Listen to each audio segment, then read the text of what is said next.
Hi friends, welcome back to the Scapegoat Club. My name's Jess, I'm a psychotherapist. I am a scapegoat from a narcissistic family.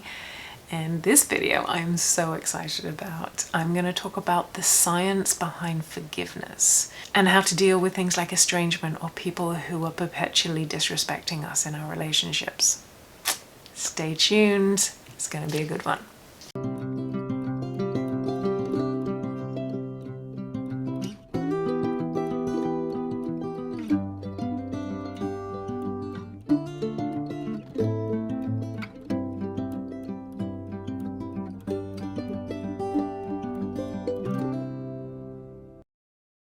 Hi friends, welcome back. So first of all, I just recorded this video. It was brilliant and I'd forgotten to turn my microphone on, so I'm gonna do it again. Yay! Fun times, Jess. Good job. Okay, so I'm going to start this video off by saying it's going to be a bit of a longer one because it's got some really good science behind it. It's got some really interesting research. So grab yourself a coffee if you haven't got one already, make yourself comfortable, and we're going to get into some of the weeds around forgiveness because it's fascinating. And please, please, please stay tuned all the way to the end because, as always, with any kind of rule, there is an exception. And so with forgiveness, there's the general rules and there's the exception, and I don't want to spoil it, but the exception can possibly be when we have difficult relationships. So stay with me though, because there's just some real gems all the way through it. So I'm going to talk about basically what is forgiveness, why we would want to do it, and then I'm going to talk about it in the context of difficult and abusive relationships. Let me know in the comments, as always, what you think about the content of the video. I'd love to hear your thoughts. I'm going to try and keep it as scientific as I can, but I'm also going to give some of my own opinions. I'll try and be clear when they're my opinions, and if I do make a mistake on the science, it's my fault. It's not the people that wrote the papers, so you can put that on me. So without further ado, what is forgiveness? And it would seem that that's, a straightforward question.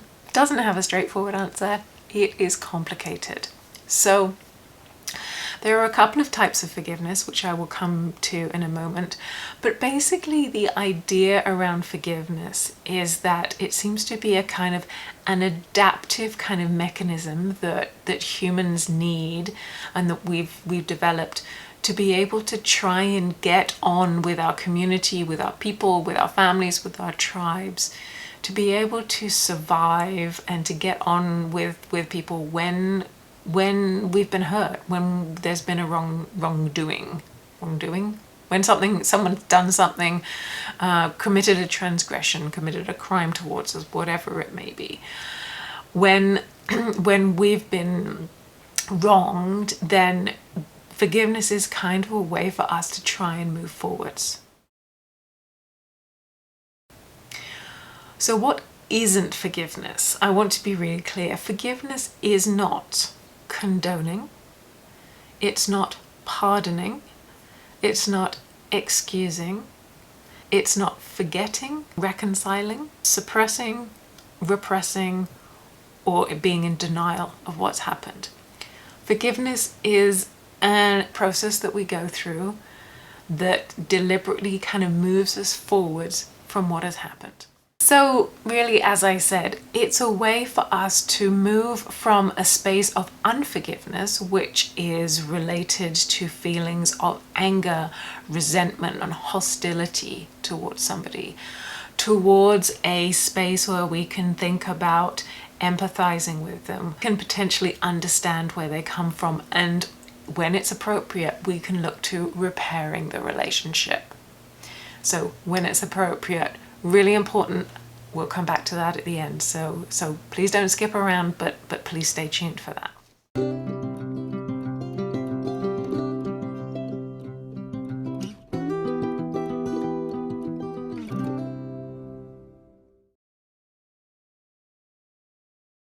And I mentioned before, there are two types of forgiveness.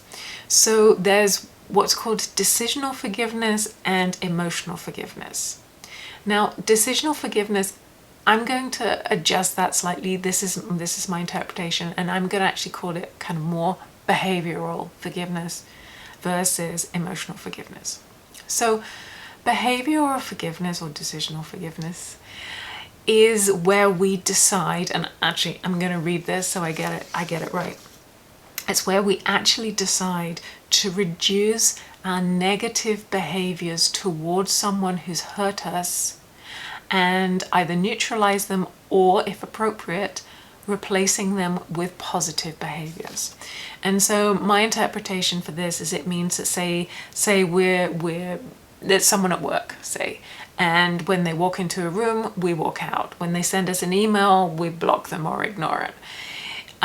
So those are quite difficult and they're tricky behaviors for us to have, and they can potentially cause us problems as well, and they can be quite obstructive. So we would look forgiveness, this decisional or behavioral forgiveness would look to reducing them and potentially, if needed, replacing them with more positive behaviors. So that might be just giving them a smile or a nod, or acknowledging them in a meeting, for example, or responding because we need to, because it's our job, that kind of thing. Emotional forgiveness, and this is in my head, this is like a harder layer, and tell me what you think, but emotional forgiveness, similar to decisional, but it's where we look to reducing our negative emotions towards somebody and either neutralizing them or feeling positive emotions towards them. And so those emotions might be anger, resentment, sadness, feelings of being hurt and betrayed. And we look to reduce those potentially towards something more like acceptance or calm, and then potentially, if we can and if it's appropriate and if it's helpful, we can replace those emotions with more positive emotions, such as feelings of empathy, feelings of compassion, and maybe understanding towards what happened. There's a really interesting part of forgiveness, and is what they're calling attribution or something. I haven't got that right. I'll put it on the screen. But what that means is that when we're assigning blame and responsibility for what happened. I'll give an example to explain it. When we think that, when we put all of the blame on the person that hurt us, and sometimes that's appropriate, when we put all of the blame on them, it can be much harder for us to it is much harder for us to forgive than if we can assign, or when we can assign some of the blame back to ourselves. I think it comes alongside empathy, but let me talk you through it. So say you have an argument with your partner, with your friend, with your kid, with someone at work, and let's just say you're really angry, and then you look back on it and go, oh, actually, you know what? Though I can see that at that time I was running late, I was hungry, I was cranky because the traffic was really bad, I said something mean, I was impatient, and then they snapped at me, and then the consequences with this, that, or the other. These things happened. When we can kind of look back on things and reassign some of the blame, so we go from it's all their fault to, oh, actually, yeah, I had some part in this, I was a part of the dynamic, then we actually start down that road of forgiveness, because we start empathizing, we can start seeing things from the other person's perspective, and then we can kind of maybe get into that space of, oh, well, yeah, if I were in their shoes, I can see how they may have reacted, and so that can kind of help us kind of reduce that gap. So just hold that thought there for a second, because again, I'm going to come back to it, but that's part of the kind of mechanism of forgiveness. And again, it helps when these relationships are ones that we need, ones that we rely on, ones that are important to us. So that kind of brings me into the why we do it, why we forgive people. So let's get on to then the why we would forgive. I kind of alluded to this, but let's get into that a little bit more. So going back, way back in time, humans are part of tribes. We're very social beings, and we rely on the other people in our families, in our social groups, in our societies to survive.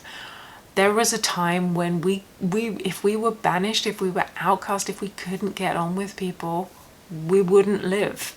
So it was really, really important in those spaces to be able to forgive and move on and get on with people. It's also, that's actually what happens when for children in difficult families. Children have to get on with their caregivers, with the people around us. It's a survival mechanism. We can't survive on our own as children.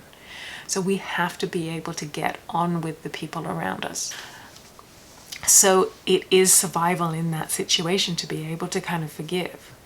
Now, I'm not saying that as children we did necessarily go through the forgiveness mechanisms, but a lot of what we're talking about, reassigning blame, actually, it's part of the same forgiveness mechanism. And so that's what children do in difficult and in abusive childhoods. When the parent is not acting well or is doing something bad, then the child would take that on themselves. It's effectively actually reassigning that blame and saying, oh no, actually it must be my fault, it can't be theirs. So actually that's a type of forgiveness, because we again need to survive, because we rely on these people to keep us safe.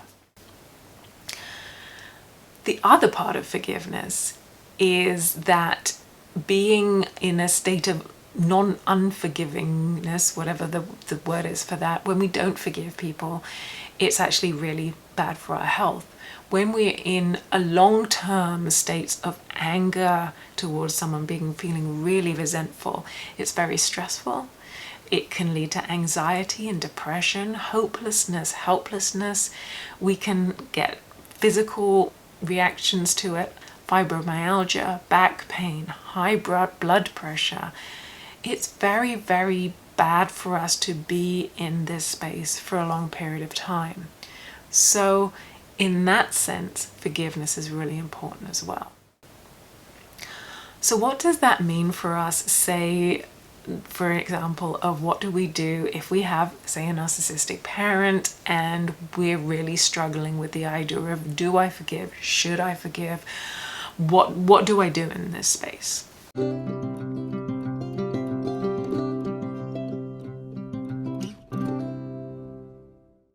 If this isn't a problem for you, I should have said at the beginning, if this isn't a problem for you and you're like, hell Chess, I forgave ages ago, I'm fine, or I am never forgiving and I'm fine with that, great. This is complicated, so if that works for you, fabulous. If you're in a space of kind of calm and acceptance with where you're at, great. If it's a challenge for you, then hang tight, and we're going to talk about that. So as I said, there's always kind of an exception that proves the rule. Forgiveness is a lot of the time what they call adaptive. It's a helpful thing to do. It helps us to navigate relationships. It's good for us. There are some times when forgiveness is difficult, and I'm going to talk you through them now.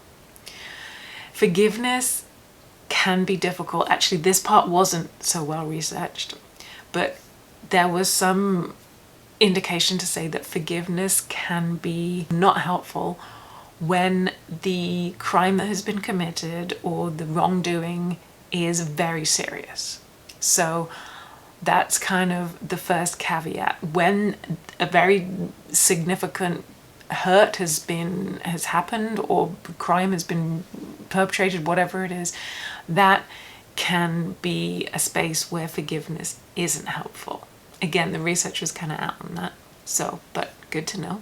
And the other time where forgiveness was potentially not helpful or even more damaging was when they looked at domestic abuse situations. So in these situations, forgiveness was more likely to lead to the person who was being abused to return to the abuser And also forgiveness, when the abused person forgave, it reduced their self-respect. And for me, that really, I find that really gives me the chills, actually, because I really relate to that. The idea that, again, coming back to this mechanism of forgiveness, when we kind of reassign some of that blame, some of that, and we take some of that responsibility on. When we take responsibility on that wasn't ours in the first place, then that actually reduces our self-respect and our relationship with ourselves. When we kind of have to gaslight ourselves, and we have to tell ourselves that, oh, we need to take responsibility for something that actually was not our fault and never was, that is when that side of forgiveness is just, that really hits a nerve with me. And I think that that's probably one of my points of making this video, is that if you're in a space where you think, I need to forgive, or you're feeling pressure either from yourself or from other people that I need to forgive, and there's this hidden element there that's like, well, because I somehow need to take part of the responsibility for this. When we've been in relationships where, again, especially the parent-child, narcissistic parent scapegoat role, when we're constantly having to take responsibility for stuff that is not ours, the idea of forgiving and then somehow taking more of that responsibility on, for me, it's kind of repellent. I rail against it physically because I just can't do it anymore. But yeah, we can always behave a little bit better, but when we're in a relationship that's got such a power imbalance and it's constantly and repetitively abusive or manipulative or harmful for years and years and years, the idea of actually forgiving and taking that on, for me, is, I just can't sit with that. That said, I do 100% think, and so coming back to this idea of these two types of forgiveness, and the idea of doing what we need to do to reduce our negative feelings so we can help our own well-being and move forwards. That's where I'm on to forgiveness. That's where I'm like, hell yes, sign me up. And that's where if I was to give any advice, that would be my piece around forgiveness. When we've been scapegoated and in narcissistic relationships, our health and our nervous systems are shot to pieces. And our first responsibility needs to be to get our health back on track and to look after ourselves. And so staying in the space of unforgiveness, in the space of anger and resentment and stress and all those physical manifestations of us is not good for us. Friends, thank you again so much for being here. Thanks for all your support. Thanks for being a part of the community. Thanks for supporting other people. If you like the video, you know what to do. You can thumbs up, you can subscribe, you can comment, you can hit the notifications. If you need extra support on this, if you're like, yeah, Chess, that was great, but my head is spinning and I don't know which way is up here, then I do one-on-one support. Check out my website, drop me a line, and we can talk about how we can help move that forward for you. Again, thank you so much for being here. Please take care of yourselves. Please stay safe. And I will look forward to seeing you soon for another Scapegoat Saturday. Please take care. Bye for now.